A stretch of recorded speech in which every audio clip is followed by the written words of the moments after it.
I bring you revolutionary greetings wherever you are, and I thank you for the massive support that you have given to us for these past 3 years, which have been years full of challenges. I take this opportunity to also announce that what we are witnessing right now is the launch of a very critical phase in our struggle to liberate ourselves from a dictatorship which has crippled our country for almost 4 decades. A dictatorship which has strangled our economy with a massive corruption, patronage, high cost of living, a sick healthcare system, a broken down healthcare system, etc., etc. For a very long time now, we have lamented and cried about the government which works for only the few and excludes the majority. Well, today, we close the book of lamentation and open the book of Acts.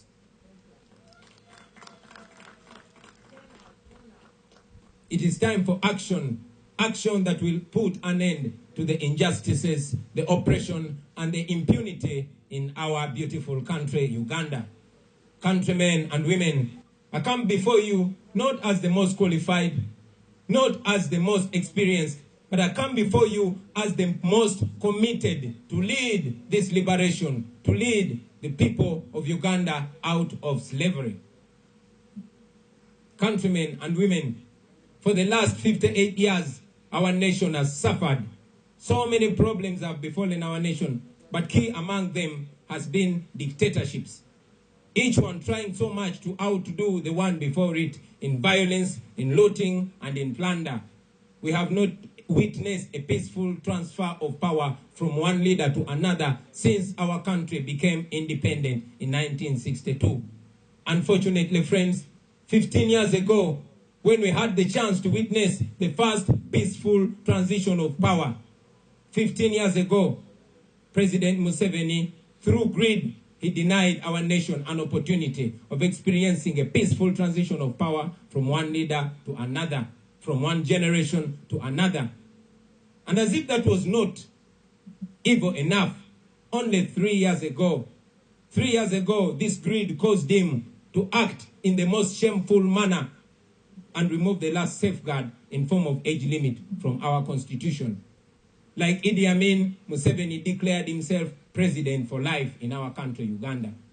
Well, little did he know that God will one day raise a generation that will not take that. Little did he know that God will raise unexpected people from unexpected places. So, to you, Mr. Museveni, since you have failed to control your greed and lust for power, our generation is determined to save you from yourself and stop your 35-year-old dictatorship. The liberation and socio-economic transformation of our country cannot be achieved unless we first remove the big obstacle, and that is Museveni, who has undermined all institutions of state and instead institutionalized corruption in Uganda. And of course, he has institutionalized human rights violations. Fellow Ugandans, I'm offering myself as a candidate of the highest office in this land, as a representative of the oppressed Ugandans. My background is well known to you, all of you, born hustling and born to hustling parents, raised in the ghettos of Kamocha, but fortunate enough to raise on top courtesy of my talent and hard work.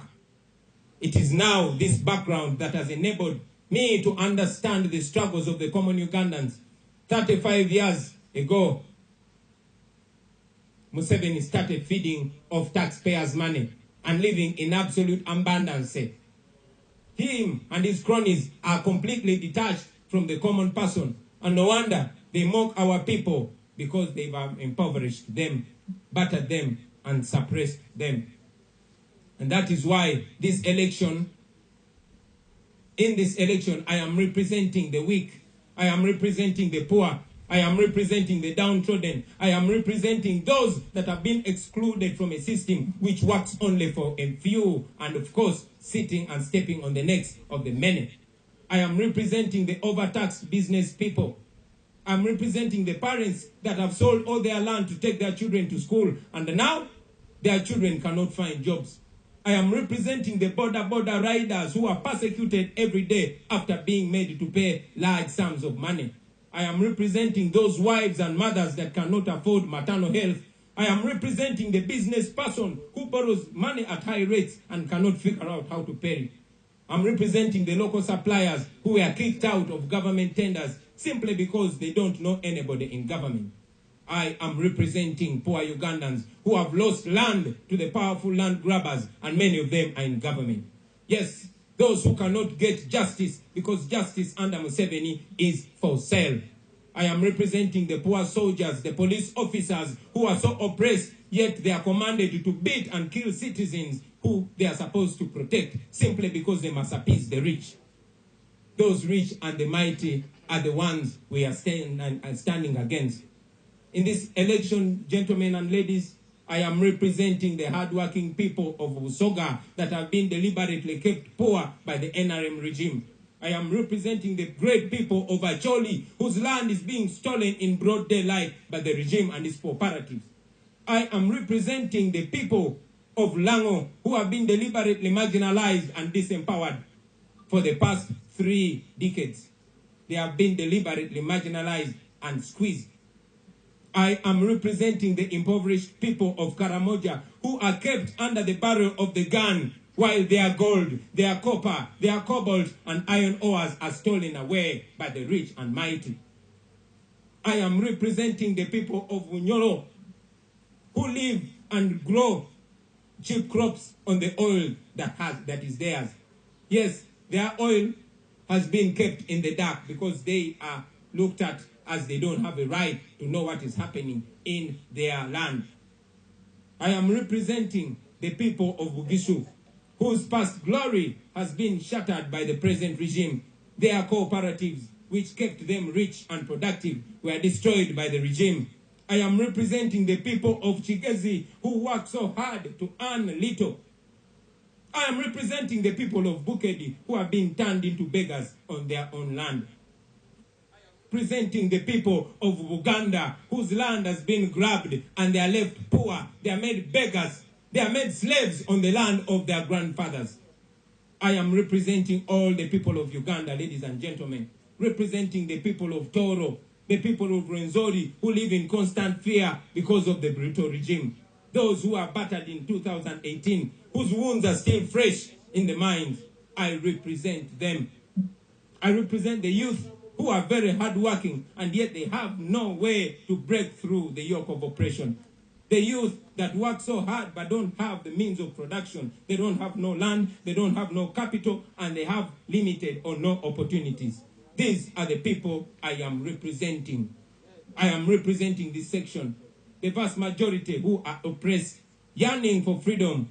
I'm representing the journalists who cannot even peacefully practice their work without being harassed and beaten by the regime.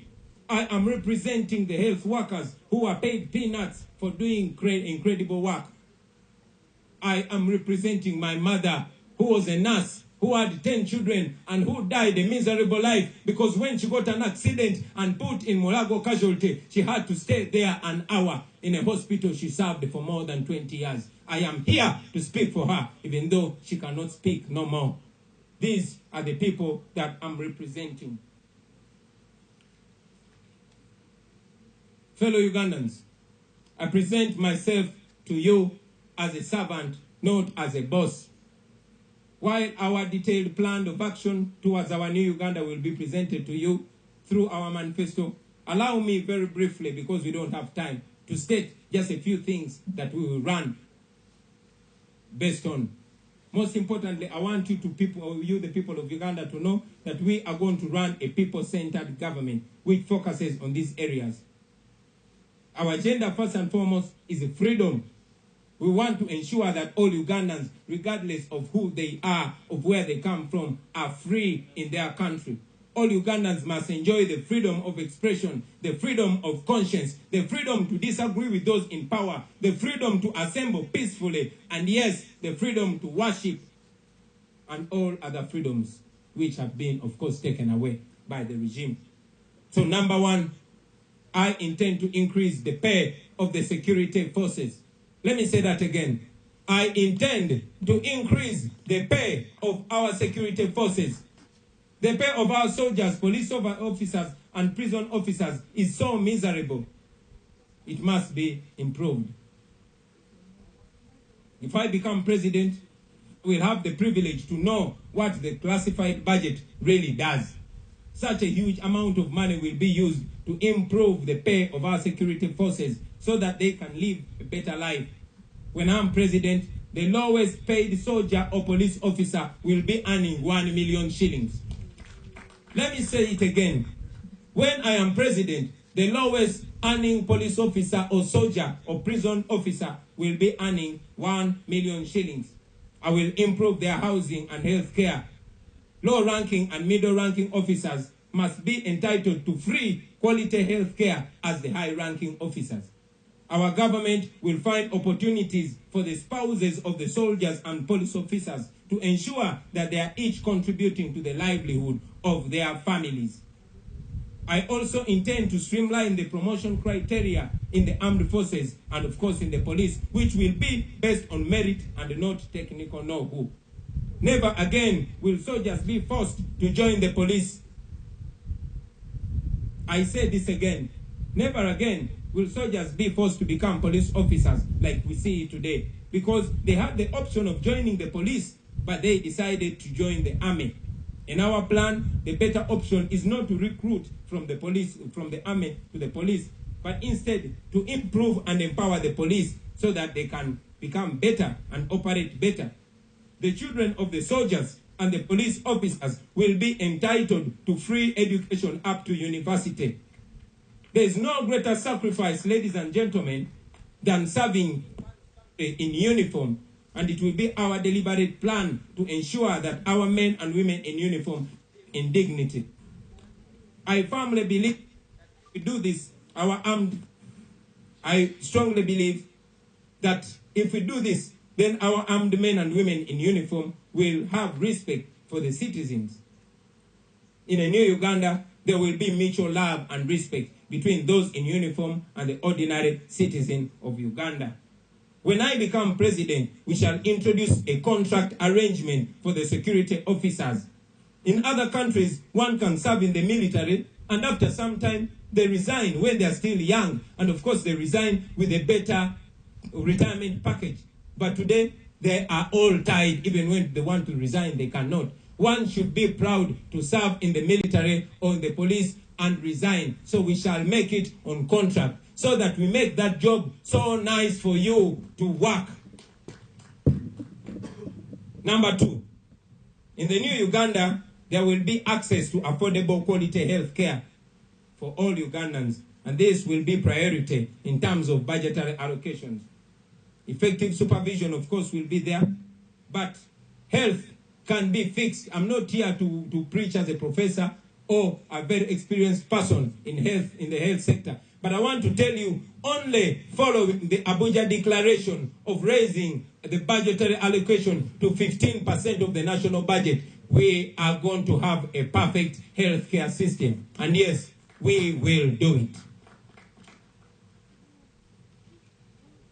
Number 3, education.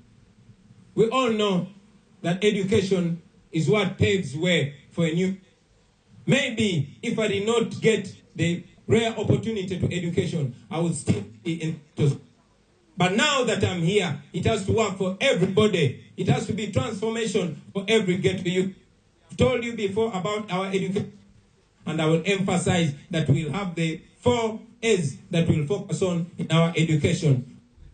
And empower the academics, we will arts, we will empower the athletics, and of course, we shall empower agriculture. We shall deal with unemployment, and of course have a whole lot of job creation. I might not have to sit on that, but I can guarantee you that by 2025, I've created 5 million jobs. And I signed because I will be president. Number 5, agriculture. Well, agriculture remains the backbone of our economy. And even if it is being disrespected and given no attention, our government intends to zone this country and ensure that each zone has a cash crop and a food crop. Friends, this is not rocket science. It is not going to begin with my presidency. It has been done before. It is a question of working it up. When I was growing up, every region of this country had a cash crop and a food crop. We don't have that anymore. Why? Because the regime has different priorities, among which, or number one of which, is retaining power. But when I'm president, you are going to see that with your own eyes. And yes, we shall ensure access to proper input and promote good agricultural practices, and of course, value addition. We shall revamp coffee production, because when I was growing up, coffee production is what put us on the world map. I can guarantee you that our government will ensure that by 2025, Uganda exports 50 million bags of coffee. 50 million. And I sign because I will be president. Science and technology. I cannot talk so much about this, friends. Many of you are members of my generation, and you know how this is going to revamp our country. Our government will focus on promotion of science and technology as a catalyst for economic growth and development. This is going to be done through allocation of funds to schools that are specifically majoring in that. And of course, we shall establish innovation hubs in every sub-region of Uganda. Our school-going children should receive world-class ICT, because I believe that we Ugandans, we are first world brains stuck in a third world country. And yes, Uganda is not a third world country. It is only our leaders that are third world leaders. Now, you got a first world leader. Let's go for that. Number 7, access to water and electricity. Friends, the vast majority of Ugandans have no access to clean water. But our government is going to ensure that every household in Uganda has access to clean water. In terms of power supply, we shall ensure that more households are connected to the power grid. However, we shall also pursue a deliberate policy of ensuring that households in rural areas have access to solar power. This can be done, and this will be done. Fellow Ugandans, there are many other things that we plan to do for this nation, some of which are put in our manifesto. This regime has destroyed many, many dreams of Ugandans. But today, I want to say to you, please dare to dream again. Please dare to hope again. Friends, dare to believe again. Our nation has been reduced into a laughingstock among nations. But once again, we shall rise to be the true Pearl of Africa that we have been known for. Nothing can defeat people united, especially if we are united by conviction. A people united can never be defeated. A people united can never be defeated. A people united can never be defeated. A people united can never be defeated. Yes, and also, I want you to know that nothing can stop an idea whose time has come. Our story as NUP and as People Power, and also my individual story, friends, is a story of commitment, resilience, and never giving up. It is an example that challenges only strengthen the prepared. Let us come together under the umbrella of a new Uganda. And yes, march together, all of us, men and women, young and old, rich and poor, towards that new Uganda. As I conclude, I want you to know that we are aware that Museveni prides himself in his record of rigging elections. And of course, that the Electoral Commission has always been helping him in achieving that. Well, today, let me send a message to him and Mr. Byabakama. Just like I've just told him in his face, I will tell him again publicly that it is in your best interest not to mess with the people of Uganda. I say this again, Mr. Museveni and Mr. Byabakama, it is in your best interest not to mess with the people of Uganda. Because if you do so, you know the cost will be high. So finally, Uganda and abroad, we rally you not to treat this as an ordinary election, but as a revolutionary election. The stakes are high. the transition is in our face. Freedom is staring us in the face, ladies and gentlemen. It is time. The time is now. And we have entered the ring. I say we have entered the ring and we are not coming out. We only await to raise our fist in victory. Because this is the time, ladies and gentlemen. Kati tusimbude. I said kati tusimbude. This is it. This is a battle between the past and the future. I say this again, this is the battle between the past and the future, between the old and the new, between slavery and freedom. This is the defining moment. So, I want you to know, Ugandans, that power is in your hands. And it is this time where you choose to trust that power in a person that you decide. This is a mission to freedom. I say this again. This is a mission to freedom, not a mere election. We are removing a dictator. Say that after me. We are removing a dictator. And we are doing this peacefully and constitutionally and legally because we know that our laws provide for that. If we were born and there was no constitution in Uganda, we would bow to slavery. But when I read the constitution, it guarantees all this. When I remember what President Museveni said when he was my age, he said, what do you do when a regime has closed all avenues of peaceful change? Well, we have an avenue of peaceful change. And we know the world is watching us. We are going to be free. I say we are going to be free. And now, very, very, very, very finally, I want to pay tribute to all the people that have been struggling, those that came before us, those that have lived before us. We are alive to the fact that we stand on your shoulders. We are alive to the fact that you inspired us to see the truth. And we call all upon you to stand by that truth. I want to respect Dr. Paulo Kawanga Semogerere. I want to respect Dr. Kiza Besigye. I want to respect Dr. Miriam Matembe and all other leaders who have paid the price in different ways. And of course, I want to salute all the comrades that have been murdered in cold blood in our pursuit for freedom. We stand by you. Your blood is still watering the tree of freedom. And I can guarantee you, comrades, wherever you lie, that we shall be free or we shall die trying to be free. I thank you for God and my country. When this we shall wear the victor's crown. We shall wear the victor's crown. We shall wear the victor's crown. When the struggle is over, we shall wear the victor's crown in a new Uganda. People power. Our power. NUP. Everywhere.